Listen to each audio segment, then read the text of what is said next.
जय गुरु जी। सब संगतों को शुभकामनाएं। आज के लिए कुछ भाव हैं कि अगर तुम अपने गुरु से, अपने ईश्वर से, जिनको भी आप मानते हैं, उनसे टूटे हो तो जुड़ोगे कैसे? उनकी रचना को समझोगे कैसे? अगर तुम उससे टूटे हो तो जुड़ोगे कैसे? उसकी रचना को समझोगे कैसे? उसकी रचना हो, उसका ही हिस्सा हो, बिछड़े हो तो मिलोगे कैसे? उसकी रचना हो, उसका ही हिस्सा हो, बिछड़े हो तो मिलोगे कैसे? टूटना पड़ेगा जहां उलझे हो, वहां से निवृत्त हो निकलना पड़ेगा। टूटना होगा या छूटना पड़ेगा, वहां से उलझे हो, वहां से निवृत्त हो निकलना पड़ेगा। संसार बंधन है, कुछ समय का त्याग कर एक दिन चलना पड़ेगा। संसार बंधन है, कुछ समय का त्याग का एक दिन चलना पड़ेगा। लाइन दोबारा बोलता हूं, अगर तुम अपने गुरु से टूटे हो तो जुड़ोगे कैसे? उसकी रचना को समझोगे कैसे? उसकी रचना हो, उसका ही हिस्सा हो, बिछड़े हो तो मिलोगे कैसे? छूटना पड़ेगा जहां उलझे हो, वहां से निवृत्त हो निकलना पड़ेगा। संसार बंधन है, कुछ समय का त्याग कर एक दिन चलना पड़ेगा। जो उसमें रहते हुए ही इस संसार को त्याग दे वही योगी होता है। ऐसा नहीं कि भागना पड़ेगा। ये जो उसमें रहते हुए ही संसार को त्याग दे वही योगी होता है। रह रहा है सांसारिक बनकर संसार में, पर मन से उसका या ईश्वर का हुआ है। रह रहा है सांसारिक बनकर संसार में, पर मन से उसका हुआ है। पानी की बूंद जो समुद्र से बिछुड़कर ब्रह्मांड की यात्रा कर रही है।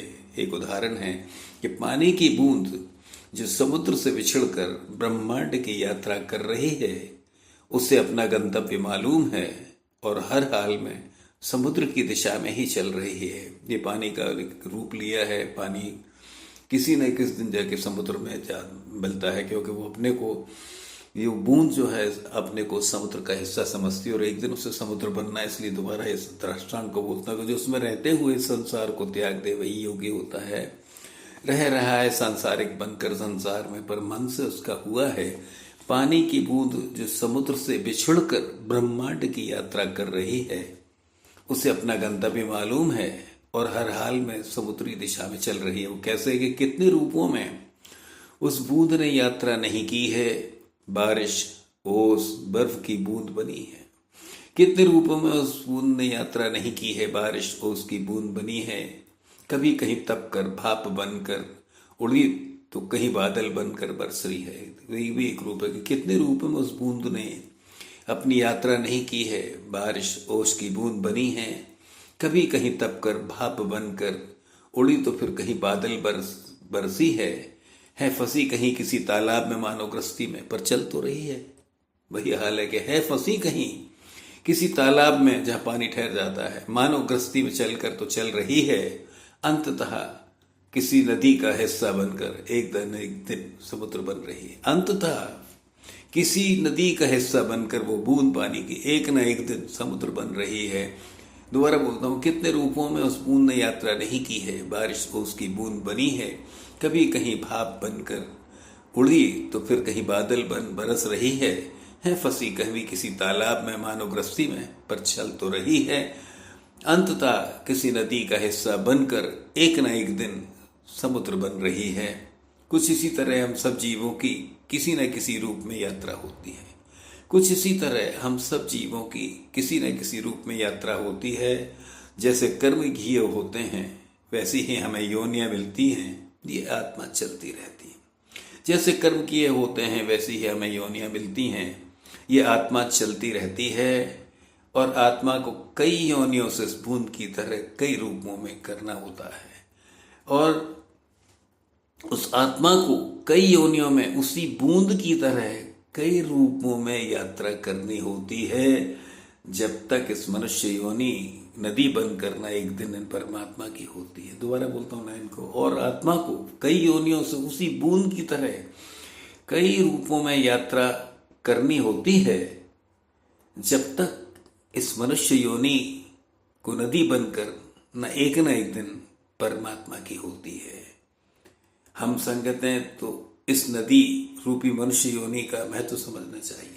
हम संगतों को इस नदी रूपी, यानी हम नदी बन गए हैं, हमारी ये अवस्था हो गई है, इस नदी के रूप में ही हम समुद्र बन सकते, बाकी किसी रूप में नहीं, बाकी किसी योनियों में नहीं, कि हम संगतों को इस नदी रूपी मनुष्य योनि का महत्व समझना चाहिए, जो हमें भोगने के लिए नहीं मिली। हमें अपना गंतव्य परमात्मा याद होना चाहिए। हम संगतों को इस नदी रूपी मनुष्य योनि का महत्व समझना चाहिए, जो हमें भोगने के लिए ही नहीं मिली। हमें अपना गंतव्य परमात्मा याद होना चाहिए। उस बूंद की तरह चलना ही क्रम है। जीवात्मा हो, परमात्मा की यात्रा होनी चाहिए। उस बूंद की तरह ही चलना ही हमारा क्रम है। जीवात्मा हो, परमात्मा की यात्रा होना चाहिए, और करना कुछ भी नहीं है। सबसे बड़ी बात तो यह है कि और करना कुछ भी नहीं है। सबज भाव से रह सफर कर कर्मों से निपटना चाहिए। करना कुछ भी नहीं है कि सहज भाव से रहकर कर्मों से निपटते चलना चाहिए। मिले कर्म कर्तव्य निभाने हैं। मनुष्य योनि के अलावा पता नहीं कितनी योनियों के और ठिकाने हैं। अगर नहीं करोगे तो और भी ठिकाने हैं कि मिले कर्म कर्तव्य निभाने हैं। मनुष्य योनि के अलावा पता नहीं कितने और ठिकाने हैं। बस चलते रहना चाहिए, निस्वार्थ सेवा भाव से सेवा करते, निस्वार्थ सेवा भाव से सेवा करते, परिवारों के कर्तव्य निभाते, ये परिवार छोड़ने, परिवारों के कर्तव्य निभाते, उसके नाम से जुड़ के चलना चाहिए। करना क्या है कि बस चलते रहना चाहिए, निस्वार्थ सेवा भाव से सेवा करते, परिवारों के कर्तव्य निभाते, उसके नाम से जुड़कर सेवा करते चलना चाहिए, सेवा करते चलना चाहिए। शुक्राना शुक्राना।